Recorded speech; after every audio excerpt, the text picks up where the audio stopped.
So I've been talking to you guys a lot about my Maximus P Twitter project. Currently, things are going pretty effectively on it. There's a couple extra things to do with timing and whatnot, and then the piece is pretty much done.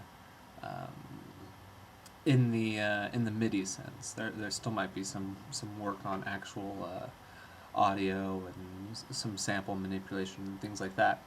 What you're looking at now is the score that I comprised for it. So as you can see, there's 140 different melodic fragments, each a different size. So if you see here, this is valued at an eighth note.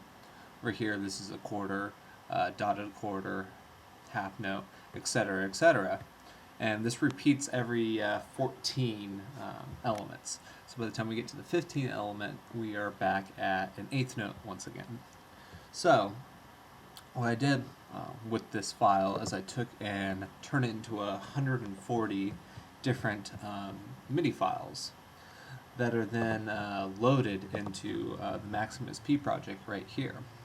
So basically this apparatus right here at the top, in the event that it's, I know it's kind of messy, in the event that it's hooked up to Twitter, that's where the messages will be received. So somebody will be at npnx 130, and that file will load up in here and will be sent out a random gate to various different octave placements and synthesizer placements. Inside the first section basically is something that loads the file. What happens here is the number is sent out, it loads the file, and this is the sequencer that will keep on and keep playing the loop. Now over here you have octave placement as well as emergency flush in case a sound gets stuck or something like that. That's just standard. And you have something that I call pedals, because I was thinking the pedals on a harp. What you have here is, I know it's kind of messy, is a series of if-then statements that basically select what note you're playing. So if you're playing C, it's divisible by 12 with a remainder of 0. And if you're doing D, it's divisible by 12 with a remainder of 2. So that's how it selects what note it is. And each of these are attached to a gate. One, the center path, which is the default setting, is unchanged harmonically, so there's no accidentals on it. The lower path is diminished by a minor second, and the upper path is raised by minor second semitone. This is where the magic for this all happens. Over here you have the circle of fifths. So C major, everything's natural. I color-coded everything. A lot of the messy wires are hidden when it's in presentation mode. So what happens if I go G, it'll add an F sharp. D, it will add a C sharp and F sharp. F sharp adds all that, F, D flat. Basically what I did was just, strung out all the information for each one.